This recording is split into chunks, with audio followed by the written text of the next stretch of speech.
ഏനോണിനടുത്ത് വെച്ച് ഈശോ സ്നാപക യോഹന്നാനെ സന്ദർശിക്കുന്നു. 1945 ഏപ്രിൽ 27. അത് നല്ലതുപോലെ നിലാവുള്ള ഒരു രാത്രിയായിരുന്നു. അതിനാൽ എല്ലായിടവും പകൽ പോലെ തെളിഞ്ഞു കാണാം.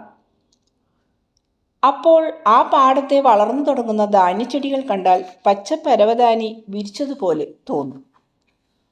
അതിനിടയിലൂടെയുള്ള നാട്ടുപാതകൾ കറുത്ത കസവ് വര പോലെയുണ്ട്. മരക്കൊമ്പിൽ കയറിയിരുന്നു നോക്കിയാൽ അവയൊക്കെ ചന്ദ്രപ്രകാശത്തിൽ വെട്ടിത്തിളങ്ങുന്നത് കാണാം. എന്നാൽ താഴെ നിന്ന് നോക്കിയാൽ അവയൊക്കെ കറുത്തു കിടക്കുന്നതായി തോന്നും. ഈശോ ദൃഢചിത്തതയോടെ ഏകാഗിയായി നടക്കുന്നു.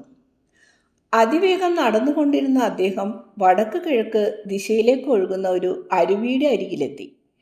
അവിടെ നിന്നും കുന്നിൻ ചരിവിലൂടെ മേൽപോട്ട് കയറിയ അദ്ദേഹം അതിൻ്റെ പാർശ്വത്തിലുള്ള ഒരു ഗുഹയിൽ ചെന്ന് ചേർന്നു. അതിനകത്ത് തറയിൽ കിടക്കുന്ന ഒരാളുടെ അടുത്ത് ചെന്ന് ഈശോ കുനിഞ്ഞു നോക്കി. പുറത്ത് നല്ല നിലാവുണ്ടെങ്കിലും ഗുഹക്കുള്ളിൽ തീരെ പ്രകാശമില്ല. യേശു വിളിച്ചു, യോഹന്നാൻ.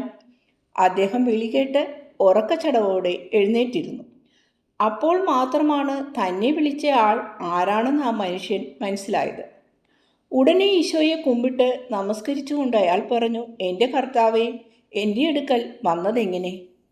നിന്റെ മനസ്സിനെയും എൻ്റെ മനസ്സിനെയും സന്തോഷിപ്പിക്കുന്നതിന് വേണ്ടിയാണ് ഞാൻ വന്നത്. യോഹന്നാൻ, നീ എന്നെ കാണാൻ ആഗ്രഹിച്ചില്ലേ? ഇതാ ഞാൻ വന്നിരിക്കുന്നു. എഴുന്നേൽക്കുക.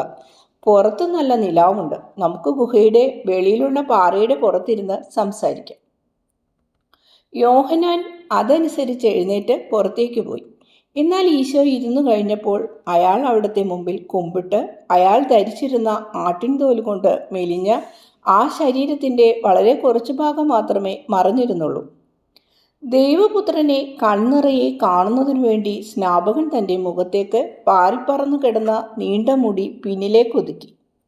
ഈശോയും സ്നാപക യോഹന്നാനും തമ്മിൽ കാര്യമായ വ്യത്യാസമുണ്ടായിരുന്നു. ഈശോ ക്ഷീണിതനായിരുന്നുവെങ്കിലും അവിടുത്തെ മൃദുലമായ ചുരുണ്ട മുടി മനോഹരമായി ഒതുക്കി വച്ചിരിക്കുകയാണ്. മീശ കീഴ്ത്താടിയിൽ വെട്ടി നിർത്തിയിരിക്കുന്നു. യോഹന്നാൻ്റെ ശരീരം കറുത്തിരുണ്ട രോമങ്ങൾ കൊണ്ട് ആവൃതമാണ്. ഈ പശ്ചാത്തലത്തിൽ ജ്വലിച്ചു നിൽക്കുന്ന 2 കണ്ണുകൾ കാണാം. അങ്ങയോട് നന്ദി പറയാനാണ് ഞാൻ വന്നിരിക്കുന്നത്. ദൈവകൃപയാൽ നിറഞ്ഞിരിക്കുന്ന അങ്ങൻ്റെ മുന്നോടി എന്ന നിലയിലുള്ള ദൗത്യം പൂർത്തീകരിച്ചിരിക്കുന്നു. സമയം വരുമ്പോൾ അങ്ങ് എന്നോടൊപ്പം സ്വർഗത്തിലുണ്ടാവും. എന്തെന്നാൽ ദൈവത്തിൽ നിന്നും അതിനുള്ള അവകാശം അങ്ങ് നേടിക്കഴിഞ്ഞു. എൻ്റെ പ്രിയപ്പെട്ടവനെ, ദൈവത്തിൻ്റെ സമാധാനം അങ്ങയോടുകൂടെ ഉണ്ടായിരിക്കും, ഈശോ പറഞ്ഞു. എൻ്റെ കർത്താവും ദൈവവുമേ, ഞാൻ താമസിയാതെ തന്നെ നിത്യസമാധാനത്തിൽ പ്രവേശിക്കും. അന്ത്യവിധിയെ നേരിടാൻ അവിടുത്തെ ദാസൻ ശക്തി നൽകാൻ വേണ്ടി അനുഗ്രഹിച്ചാലും. ആ നിമിഷം അടുത്തിരിക്കുന്നു എന്നെനിക്കറിയാം. ഇനി ഒന്നേ ബാക്കിയുള്ളൂ, എൻ്റെ രക്തം കൊണ്ട് സാക്ഷ്യം വഹിക്കുക.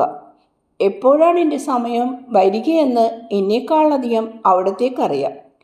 അങ്ങയുടെ കാരുണ്യപൂർണമായ ദിവ്യഹൃദയത്തിൻ്റെ പ്രേരണയാലാണ് അങ്ങ് ഇവിടെ വന്നത്. ഇസ്രയേലിൽ ഒടുവിലത്തെയും ഈ പുതുയുഗത്തിൽ ആദ്യത്തെയും രക്തസാക്ഷിത്വം വരിക്കുന്നതിന് എന്നെ ശക്തിപ്പെടുത്തുവാൻ വേണ്ടിയാണ് അങ്ങിപ്പോൾ എത്തിയിരിക്കുന്നത്. ഒരു കാര്യം മാത്രം എന്നോട് പറഞ്ഞാലും. അവിടുത്തെ വരവിനായി ഞാൻ ഇനി ഏറെ കാത്തിരിക്കണോ? വേണ്ട. അങ്ങയുടെ ജനനത്തിനും എൻ്റെ ജനനത്തിനും ഇടയിലുണ്ടായിരുന്ന സമയത്തേക്കാളധികം കാത്തിരിക്കേണ്ട. അതിനായി ഞാൻ അത്യുന്നതന് സ്തുതി പറയുന്നു. ഈശോയെ, ഞാൻ അവിടുത്തെ അങ്ങനെ വിളിക്കട്ടെ? അങ്ങേക്ക് അങ്ങനെ വിളിക്കാം.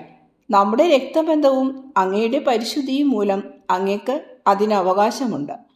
പാപികൾ പോലും വിളിക്കുന്ന ഈ പേര് ഇസ്രയേലിലെ പരിശുദ്ധനായ ഒരാൾക്ക് ഉച്ചരിക്കാമല്ലോ. പാപികൾക്ക് ഈ നാമം രക്ഷ നൽകുന്നു. അങ്ങേക്കാവട്ടെ കാരുണ്യം തരുന്നു.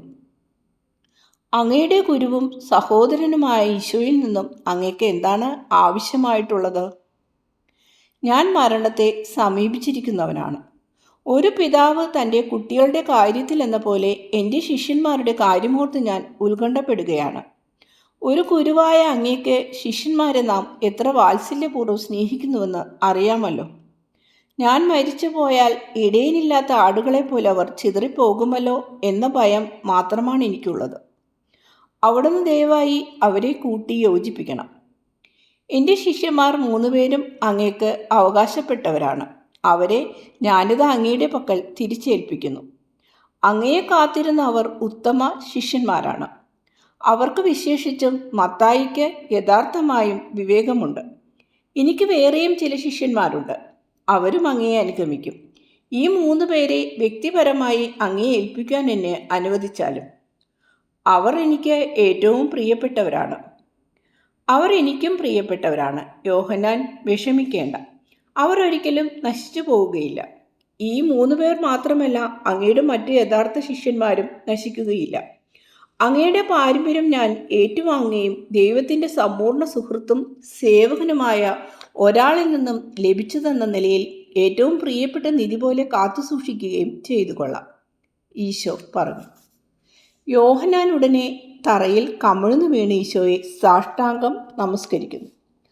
പൂർണ്ണവിരക്തനായ ഒരാൾ ഒരിക്കലും ചെയ്യാത്ത തരത്തിൽ അദ്ദേഹം പൊട്ടിക്കരഞ്ഞ് കണ്ണീർ തൂകി.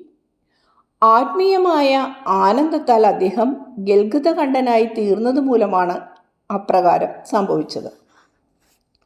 അദ്ദേഹത്തിൻ്റെ ശിരസിൽ കൈവച്ചുകൊണ്ട് ഈശോ പറഞ്ഞു, ആനന്ദവും വിനയവും നിറഞ്ഞ ഈ കണ്ണുനീരിന് വർഷങ്ങൾക്ക് മുമ്പേ ഒരു സംഗീതത്തിൻ്റെ ശബ്ദശ്രവണത്താൽ അങ്ങയുടെ കൊച്ചു ഹൃദയം ആനന്ദം കൊണ്ട് പെടുന്നതിനോട് സാദൃശ്യമുണ്ട്. എളിമയുള്ള ആത്മാക്കളുടെ മേൽ മഹത്തായ കാര്യങ്ങൾ ചെയ്ത സർവശക്തനായ നിത്യപിതാവിനുള്ള സ്തോത്രഗീതങ്ങളാണ് ആ ഗാനവും അങ്ങയുടെ കണ്ണുനീരും. അന്ന് എൻ്റെ അമ്മ പാടിയ പാട്ട് ഒരിക്കൽ കൂടി പാടാൻ സമയമായിരിക്കുന്നു. രക്തസാക്ഷിത്വത്തിന് ശേഷം അങ്ങേക്ക് ലഭിക്കുന്ന പരമോത്കൃഷ്ടമായ മഹത്വം പിന്നീട് എൻ്റെ അമ്മയ്ക്കും ലഭിക്കും. അമ്മയുടെ ആശംസകൾ കൂടി ഞാൻ അങ്ങയെ അറിയിക്കുന്നു. അങ്ങ് എല്ലാവിധ ആദരവും സുഖവും അർഹിക്കുന്നു. മനുഷ്യപുത്രൻ്റെ കരങ്ങൾ തന്നെയാണ് അങ്ങയുടെ ശിരസിൽ പതിഞ്ഞിരിക്കുന്നതെന്ന് ഓർക്കുക. യോഹന്നാനെ, സ്വർഗം തുറന്ന് പ്രകാശവും സ്നേഹവും നിന്നിലേക്ക് പ്രവഹിച്ചു കൊണ്ടിരിക്കുന്നു. ഞാൻ ഇത്രത്തോളം അർഹിക്കുന്നില്ല. ഞാൻ അവിടുത്തെ സേവകനാണ്. അങ്ങ് എൻ്റെ യോഹന്നാനാണ്. അന്ന് യോർദാനിൽ വെച്ച് ഞാൻ വെളിവാക്കപ്പെട്ട മിശിഹ ആയിരുന്നു. എന്നാൽ ഇപ്പോൾ ഞാനിവിടെ അങ്ങയുടെ ബന്ധുവായിട്ടും ദൈവവുമായിട്ടുമാണ് നിൽക്കുന്നത്. ആ നിലക്ക് താങ്കളുടെ അന്ത്യാഭിലാഷം നിറവേറ്റുന്നതിനായി ദൈവത്തിൻ്റെ സ്നേഹം പ്രദാനം ചെയ്യുവാൻ ഞാൻ ആഗ്രഹിക്കുന്നു. യോഹന്നാനെ, എഴുന്നേൽക്കുക. പരസ്പരം ചുംബിച്ച് നമുക്ക് വിട പറയാം. ഞാൻ അത്രത്തോളം അർഹിക്കുന്നില്ല. ആയുഷ്കാലം മുഴുവനും ഞാൻ ഇതിനു വേണ്ടി വളരെയേറെ ആഗ്രഹിച്ചുവെങ്കിലും അങ്ങയെ ചുംബിക്കുവാൻ എനിക്ക് ധൈര്യം പോരാ. അങ്ങൻ്റെ ദൈവമാണ്. ഞാൻ അങ്ങയുടെ ഈശോയാണ്. നമുക്ക് യാത്ര പറയാം. നിത്യശാന്തി വരുവോളം ഞാൻ അങ്ങയോടുകൂടെ ഉണ്ടാവും. അങ്ങയുടെ ശിഷ്യന്മാരെ ഓർത്ത് സമാധാനത്തോടെ ജീവിക്കുക, സമാധാനത്തോടെ മരിക്കുക. ഈ സമയത്ത് ഇത്രമാത്രമാണ് എനിക്ക് അങ്ങയോട് പറയാനുള്ളത്. എന്നാൽ ഇതിൻ്റെ 100 മടങ്ങ് സമാധാനം സ്വർഗത്തിൽ അങ്ങേക്ക് ഞാൻ തരും. എന്തെന്നാൽ അങ്ങ് ദൈവത്തിൻ്റെ കണ്ണുകളിൽ പ്രസാദം ദർശിച്ചവനാണ്. ഈശോ യോഹന്നാനെ പിടിച്ചുയർത്തി കെട്ടിപ്പിടിച്ചു. അദ്ദേഹത്തിൻ്റെ കവളുകളിൽ ചുംബിച്ചു. യോഹന്നാൻ തിരികെ ഈശോയെയും ചുംബിച്ചു. സ്നാപകൻ വീണ്ടും മുട്ടുമേൽ നിന്നു. ഈശോ അദ്ദേഹത്തിൻ്റെ തലയിൽ കൈവച്ച് സ്വർഗത്തിലേക്ക് കണ്ണുകൾ ഉയർത്തി പ്രാർത്ഥിച്ചു. ഇത് കണ്ടാൽ ഈശോ സ്നാപകനെ അഭിഷേചിക്കുകയാണെന്ന് തോന്നും. ഇത് ഹൃദയഹാരിയായ ഒരു രംഗമായിരുന്നു. കുറേ സമയത്തേക്ക് അവർ നിശബ്ദരായി നിന്നു. അതിനുശേഷം ഈശോ കാരുണ്യപൂർവ്വം അഭിവാദനം ചെയ്ത് യാത്ര പറഞ്ഞു. അങ്ങേക്ക് എല്ലായ്പ്പോഴും സമാധാനമുണ്ടായിരിക്കട്ടെ. മുമ്പേ നടന്നു വന്ന വഴിയെ തന്നെ ഈശോ മുൻപോട്ട് പോയി.